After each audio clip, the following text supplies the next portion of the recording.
अस्सलामुअलैकुम, welcome to my YouTube channel. आज मैं आपके साथ मिडल ईस्ट की बहुत फेमस और हर इवेंट पे बनने वाली स्वीट डिश बसबूसा की रेसिपी शेयर कर रही हूँ। आपने यूट्यूब पे बसबूसा की बहुत सी रेसिपीज़ देखी होंगी, बट जो रेसिपी मैं आपको दे रही हूँ ये बहुत ही परफेक्ट और 100% जेन्युइन रेसिपी है। और ये बात मैं इसलिए कह रही हूँ क्योंकि ये रेसिपी मैंने मिडल ईस्ट के बहुत ही फेमस स्पेशलिस्ट से सीखी है। आप इस रेसिपी को यूज़ करके अपना होम बिजनेस कर सकते हैं, इसको कमर्शियल लेवल पे इस्तेमाल कर सकते हैं।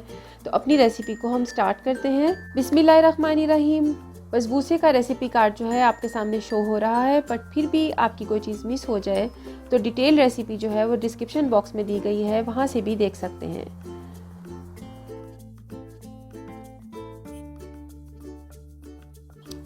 बसबूसे के लिए यहाँ पे मैं ले रही हूँ 2 एग्स जो है आपके रूम टेम्परेचर पे होने चाहिए और साइज़ में बड़े होने चाहिए। एग्स को हमने उस वक्त तक बीट करना है जब तक ये लाइट और फ्लफ़ी ना हो जाए। जब हमारे एग्स लाइट और फ्लफ़ी हो जाएंगे, इसमें हम ऐड करेंगे कैस्टर शुगर। कैस्टर शुगर अगर आपके पास ना हो तो आप नॉर्मल शुगर भी ऐड कर सकते हैं। एग्स और कैस्टर शुगर को आपने इतना बीट करना है कि आपकी जो शुगर है वो आपके एग्स के साथ डिज़ोल्व हो जाए और लाइट एंड फ्लफ़ी साइज़ का एक मिक्सचर बन जाए। जब आपका मिक्सचर लाइट एंड फ्लफ़ी हो जाए तो इसमें हम ऐड करेंगे मेल्टेड बटर, जो कि है 3/4 कप। यहाँ पे मैंने हाफ कप डाला है और फिर 1/4 कप डाला है। इस तरह मेरा 3/4 कप जो है बटर पूरा हो जाएगा। इसको डाल के आपने फिर दोबारा से बीट करना है। इतना बीट करना है कि ये फ्लफ़ी फॉर्म में आ जाए। ये देखिए हमारा जो बैटर है वो कितना फ्लफ़ी हो गया है। अब बाकी की चीज़ें डालते हैं, जिसमें 1/4 कप जो है मैंने क्रीम डाली है और 3/4 कप जो मैंने योगर्ट डाली है। अगर आप क्रीम ना डालना चाहें तो आपको स्किप करके आप 1 कप योगर्ट भी कर सकते हैं। इसको आपने अच्छी तरह से मिक्स करना है। मैं यहाँ पे हैंड बीटर यूज़ कर रही हूँ, लेकिन अगर आप चाहें तो आप विस्क भी इस्तेमाल कर सकते हैं। इसके लिए आपको हैंड बीटर की ज़रूरत नहीं है। वनीला एसेंस डाला है, इससे फ्लेवर जो है वो बहुत अच्छा आता है। थोड़ा सा सॉल्ट डाला है, किसी भी स्वीट में सॉल्ट बहुत अच्छा रोल अदा करता है। 3 टेबलस्पून मैंने यहाँ पे मिल्क पाउडर डाला है। सूजी ली है। सूजी जो है इसमें 2 तरह की डलेगी, एक तो फाइन डलेगी और एक थोड़ी सी दरदरी जो होती है वो डलेगी, जिसका हम सूजी का हलवा भी बनाते हैं। अगर आपके पास फाइन वाली सूजी अवेलेबल ना हो तो आप उसको ग्राइंड करके भी डाल सकते हैं। इसके अलावा हम इसमें डालेंगे बेकिंग पाउडर, बेकिंग सोडा। इन सब चीज़ों को डाल के आपने अच्छी तरह से मिक्स करना है। जब आपका बैटर जो है वो अच्छी तरह से मिक्स हो जाए तो इसमें हम ऐड करेंगे डेजिकेटेड कोकोनट। मैं यहाँ पे 1 कप डेजिकेटेड कोकोनट डाल रही हूँ, लेकिन अगर आपको इसका फ्लेवर पसंद ना हो तो आप इसको स्किप भी कर सकते हैं। और अगर आप इतना ज़्यादा ना डालना चाहें तो आप इसको हाफ कप भी कर सकते हैं। बट कोकोनट के साथ सूजी का जो फ्लेवर होता है वो बहुत मज़े का लगता है। जैसा कि मैंने आपको बताया है ये कमर्शियल रेसिपी है, इसलिए इसमें जो क्वांटिटी मैं आपको बता रही हूँ, अगर आप इसको इसी तरह बनाएंगे तो बहुत परफेक्ट आपकी रेसिपी बनेगी।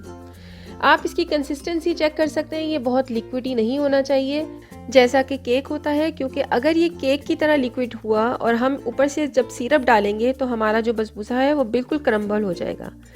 अब बेकिंग ट्रे जो है उसको मैं ग्रीस कर रही हूँ तहीनी सॉस से। तहीनी सॉस जो है ये इसकी ऑथेंटिक ओरिजिनल रेसिपी में आता है, बट अगर आपके पास तहीनी सॉस अवेलेबल ना हो तो आप बटर से भी ग्रीस कर सकते हैं।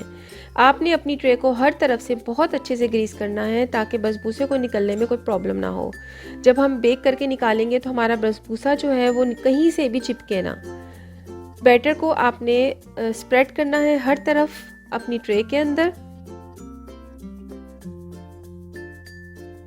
बसबूसे के बैटर को ट्रे में डाल के आपने तकरीबन 3 से 4 घंटे जो है आपने इसको फ्रिज में रखना है, ताकि ये जो हमारी सूजी है वो थोड़ी सी फूल जाए और हमारा जो बसबूसा है वो सेट हो जाए।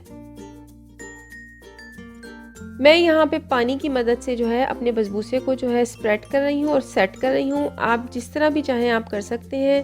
स्पैचुला भी यूज़ कर सकते हैं, आप हाथ भी यूज़ कर सकते हैं, जिस तरह भी आप चाहें। इसको आप फ्लैट करें, आप हर तरफ से आपने इसको फ्लैट करना है और कोशिश करें कि जो आपके कॉर्नर्स हैं वो बिल्कुल क्लियर रहें। ये देखें, इस तरह करके अब मैं इसको कवर करके तकरीबन 3 से 4 घंटे जो है मैं इसको फ्रिज में रख रही हूँ। इतनी देर में मैं इसके ऊपर डालने वाला जो सिरप है वो तैयार करती हूँ।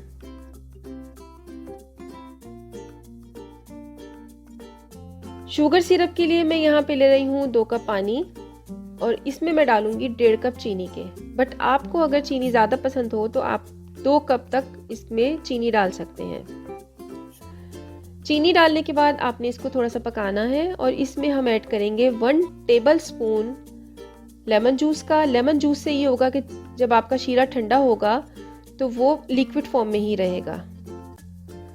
रोज़ वाटर डलेगा इसके अंदर, बहुत अच्छी इसकी खुशबू आती है रोज़ वाटर की बसबूसे में। और अगर आपके पास ऑरेंज ब्लॉसम हो तो आप वो भी डाल सकते हैं। हमने अपनी चीनी को सिर्फ पिघलाना है और 1 मिनट तक जो है, आप जब चीनी आपकी जो है वो पिघल जाए तो सिर्फ आपने 1 से 2 मिनट इसको पकाना है, आपने इसको गाढ़ा नहीं करना। ये देखें, बस इस फॉर्म में आपने अपना चूल्हा बंद कर देना है। और अब हम आते हैं दोबारा से अपने बसबूसे की तरफ। गार्निश करने के लिए मैंने बादाम जो थे गर्म पानी में भिगो के रख दिए थे। जब इसका छिलका नरम हो गया तो मैंने बादामों को छील लिया, जैसे कि आप वीडियो में भी देख सकते हैं।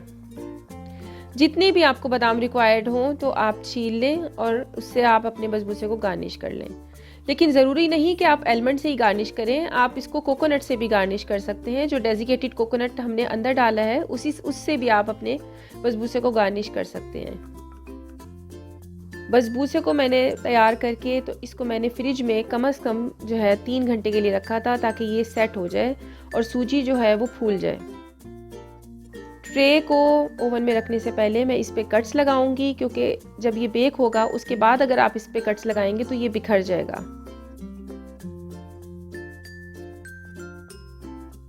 मैंने यहाँ स्क्वायर शेप में किए हैं, आप डायमंड शेप आपको अच्छी लगती है तो आप इसको डायमंड कट्स भी दे सकते हैं। अब हर कट के ऊपर जो है मैं एक बादाम रख रही हूँ और इसके ऊपर जो बादाम है उसके ऊपर मैं शुगर सिरप थोड़ा थोड़ा सा लगाऊंगी। उससे ये होगा कि आपके जो बादाम है उसका कलर बहुत अच्छा आएगा। आपने हल्का हल्का सा प्रेस करके अंदर रखना है, ताकि जो बसबूसा जब बेक हो तो बादाम जो है उसके साथ फिक्स हो जाए। ये देखें, ये बिल्कुल रेडी है। अब मैं इसके ऊपर लगाती हूँ शुगर सिरप। शुगर सिरप से जो है आपके बादाम के ऊपर एक चमक आएगी। इसको हम जो है 35 से 40 मिनट पे हम इसको बेक करेंगे। मेरे ओवन ने इतना टाइम लिया था, लेकिन अगर आपका ओवन थोड़ा सा फास्ट है तो वो 30 to 35 मिनट में जो है ये हमारा जो बसबूसा है ये बेक होके रेडी हो जाता है। आपने जब देखना है कि इसके कॉर्नर्स और टॉप ब्राउन हो गया है तो आपने इसको निकाल लेना है। ये देखिए हमारा बसबूसा जो है कितना परफेक्ट रेडी हुआ है और कितना मज़े का इसका कलर आया है। अब जो कट्स हमने लगाए थे उसको दोबारा से आप जो है कट को दोबारा से रिपीट करें, ताकि जब हम इसके ऊपर शुगर सिरप डालें तो शुगर सिरप जो है वो नीचे तक जाए और आपका बसबूसा जो है वो हर तरफ से इक्वल सॉफ्ट हो। बसबूसा जो है गरम गरम होगा और आपका जो शुगर सिरप है वो नॉर्मल टेम्परेचर पे होगा। आपने गरम गरम बसबूसे के ऊपर फ़ौरन जो है शुगर सिरप डालना है, ताकि शुगर सिरप जो है आपका बसबूसा फ़ौरन एब्जॉर्ब कर ले। बहुत मज़े का बना था, बहुत सॉफ्ट बना था। आपको मैं दिखा भी देती हूँ कट करके। आप देखेंगे अंदर तक जो है इसका जो है ना वो सिरप किया है। ये आप देख सकते हैं कि अंदर से इसकी लुक कितने मज़े की थी। जब ये बेक हो रहा था मेरे घर में इतने मज़े की इसकी खुशबू आ रही थी बेक होने की कि बच्चे बेचैन हो रहे थे बार बार कि मामा आप क्या बना रही हैं, जल्दी से दें, हमें दें।